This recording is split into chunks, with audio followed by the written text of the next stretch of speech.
शामी साहब, ये जो आपने भी जिक्र किया कि मकामी हुकूमतों की बात की, ये एक तरह का अनफिनिश्ड एजेंडा था, 26वीं तरमीम में भी सामने आया था। तो मुस्तफ़ा कमाल साहब जो कि साबिक मेयर भी हैं और यंग मेयर हैं कराची के, जब बने थे तो उस वक्त 34 साल उम्र थी। हाँ जी, यही तो ममदानी साहब की भी 34 साल है। हाँ जी, सेम यही उस वक्त वो नौजवान तरीन थे। हाँ जी। तो हमारे साथ हैं वजीर सेहत है माशाल्लाह से। अस्सलाम वालेकुम जी। वालेकुम मुस्तफ़ा भाई।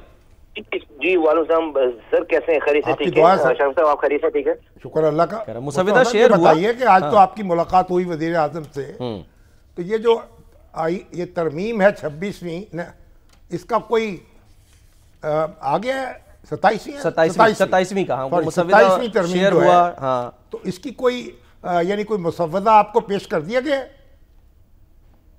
नहीं शामी साहब, मुसविदा तो टू बी वेरी ऑनेस्ट हमारे पास नहीं है, और हमें लेकिन उसके जो पॉइंट्स हैं वो और वज़ीर आज़म पाकिस्तान ने अपनी पूरी टीम के साथ आज MQM को एतमाद में लिया उन तमाम बातों के ऊपर कि जो ये 27वीं तरमीम पे, और वो कोई नई बात नहीं है। आप तमाम मीडिया के तमाम पर्सनल, आप जैसे जय्यद लोग ये सब बातें पहले से कर रहे हैं।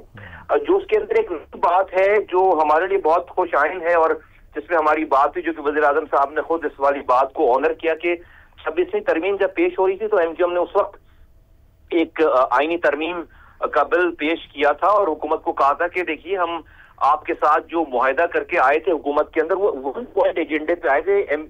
PMLN ने उस पर साइन किया था हमारे साथ, और हम इसी एक शर्त के ऊपर आए थे कि हमारे साथ वो वोट करेंगे और आईनी तरमीम, इस आर्टिकल 140A की जो आईनी तरमीम है उसमें उसको शरीक करेंगे। उस वक्त जो है वो वज़ीर आज़म साहब ने ये फरमाया था कि हमें मौका दें, टाइम दें, और ये थोड़ा सा मुनासिब 27वीं तरमीम के वक्त इसको शामिल करेंगे।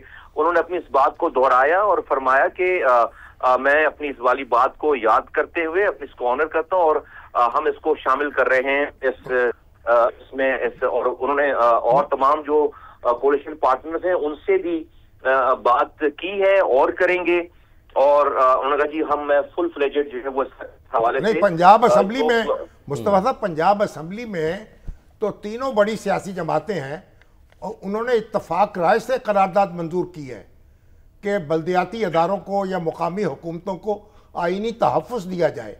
उसमें पीपल्स पार्टी भी शामिल है, PMLN भी शामिल है, तहरीक इंसाफ भी शामिल है।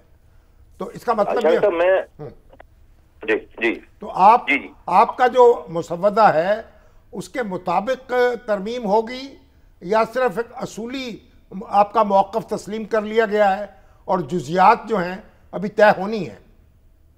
नहीं, देखिए आपकी पहली वाली बात का मैं जवाब दूं शामी साहब, मैं आपको बहुत जिम्मेदारी से बात कहना चाहता हूं सारे पाकिस्तान को कि ये जो MQM का ये जो की आईनी तरमीम का ये जो मुसविदा है, अब ये MQM की आईनी तरमीम का ये मुसविदा नहीं है, ये हमारी ख्वाहिश नहीं है। मैं आपको बताऊं कि आज ये मुल्क की जरूरत है। आप इस मुल्क को चला ही नहीं सकते ये किए बगैर। मैं आपको लिख के दे सकता हूं, ये जो गुड गवर्नेंस के आपके फैसले सूबाई और वफाकी हुकूमत के फैसलों को ग्रास रूट लेवल तक डोर स्टेप पर डिलीवर करने का जो व्हीकल है, वो व्हीकल ही नहीं है अभी आपके पास मुल्क में।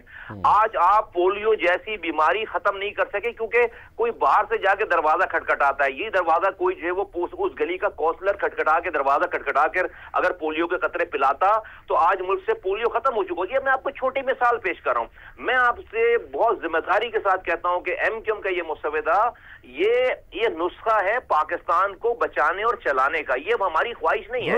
अब आप मुल्क की जरूरत है। आपको यकीन दिला दिया गया है कि आपकी यानी तसल्ली हो जाएगी या हो चुकी है? जी, एज इट जो हमारी आईनी तरमीम है उस पर पहले भी डेलिब्रेशन हो चुकी है। जब भी PMLN ने उसको साइन किया हुआ है, PMLN ने शामी साहब उसको एग्रीमेंट को साइन किया, ये सारी ड्यू डिलिजेंस है ना उससे पहले हो चुकी है। और आपने खुद अभी फरमा दिया कि पंजाब असेंबली में तो मुत्तफिका तौर पर एज इट इज वही बात है जो हमने की है, उसमें कोई आगे पीछे और दो चार, लेकिन मेन उसकी जिस्ट है वो यही है कि फाइनेंशियल NFC के साथ वहीं से PFC का काम होगा। ये तमाम चीजें जो आइन में शामिल हो जाएंगी और ये तमाम, तो इसमें कोई हमारी कोई जुज़वी बात नहीं हुई, हमारी हतमी बात हुई है कि जो हमारा मुसव्वदा है वो मनोअन ठीक है। उसी तरह से ये तो बताएं आपका जो इस वक्त फिर जो सूबाई खुद मुख्तारी की बात हो रही है कि उसमें कोई एडजस्टमेंट की जाए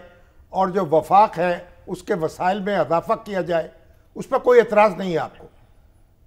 देखिए, हमें हमारे बहुत सारे पॉइंट्स पे गुफ्तगू हुई है और ये वन ऑफ द एजेंडा है, बात हुई है कि देखिए सबके सामने ये बात रखी जा रही है और जिसमें कोई ढकी छुपी बात नहीं है कि आज जो मुल्क का निजाम है, जब डिविजिबल पूल में आप 56% दे देते हैं सूबों को और 44% आप जो है वफाक के पास रहता है एनएससी के फॉर्मूले के मुताबिक, तो वफाक तो पहले दिन ही बैंकरप्ट है।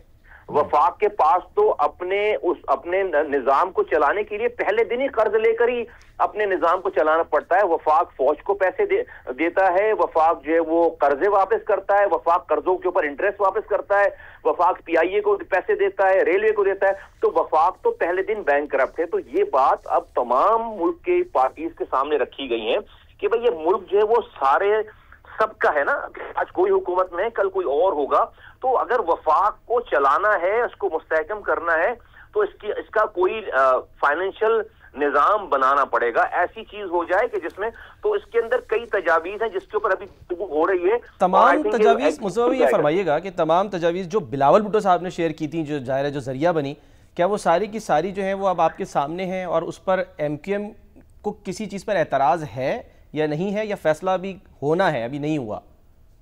नहीं, देखिए MQM तो इन तमाम चीजों की उसूली मौक़िफ़ की हिमायत करती है और MQM की जो डिमांड थी वो यही थी और MQM की तजवीज़ और MQM की रिक्वेस्ट यही थी सारी कि 24 करोड़ लोगों के लिए कोई चीज अगर इसके अंदर तो यकीनन सारी चीजों का इम्पैक्ट है, लेकिन डायरेक्ट किसी चीज का इम्पैक्ट है, तो अब ये टाइम आ गया है कि आपको और सेंट्रलाइज वे ऑफ मैनेजमेंट से आप ये मुल्क नहीं चला सकते। ये जो आपने सूबाई खुद मुख्तारी के नाम पर 18वीं तरमीम में जो भी तरमीमात की थी, वो वफाक से इख्तियारात और वसाइल सूबों के चीफ मिनिस्टर हाउसेस में जाकर पार्क हो गए, वहां से नीचे ट्रिकल डाउन नहीं हुए। मुझे अगर आप पूछें तो मुझे इस 18वीं तरमीम से कोई फायदा नहीं हुआ, क्योंकि मेरी गली में, एक आम आदमी की गली में इख्तियारात और वसाइल नहीं आए। तो जरूरत इस बात की है कि इस इख्तियारात और वसाइल को, जो कि आर्टिकल आइन का हिस्सा है, आर्टिकल 140A है, चूंकि उसकी तशरीह नहीं हुई भी, तो हर वजीर आला अपनी मर्जी से उसकी तशरीह कर सारे इख्तियारात और वसाइल गस्ब कर लेता है।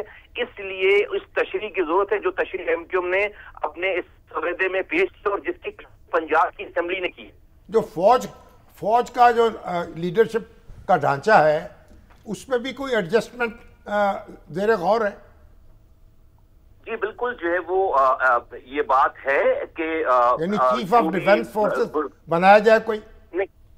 इन टर्म्स में, इन अल्फाजों में बात बिल्कुल नहीं हुई है, लेकिन ये बात जरूर हुई है शामिर साहब के जो पिछले 2 मुल्क में हुआ, जो इस खित्ते में हुआ, उससे ये बात जाहिर हो गई है कि पाकिस्तान का जो दिफा है, पाकिस्तान की फौज का मजबूत होना बहुत जरूरी है, उसकी बहुत जरूरत है। और हालिया जो क़यादत है फौज की, उसने बेमिसाल जुर्रत, बहादुरी और बेमिसाल अपनी प्रोफेशनलिज्म का मुजाहरा किया है।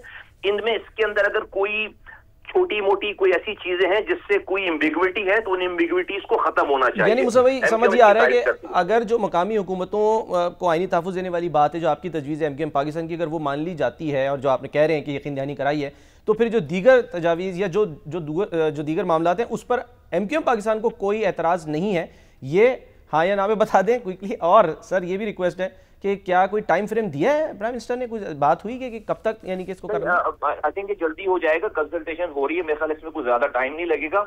आप जो पहली वाली बात करें जी, बात ऐसी है सारी। चलें ठीक है, बहुत बहुत शुक्रिया, बहुत बहुत शुक्रिया। मुस्तफ़ा कमाल साहब हमारे साथ मौजूद।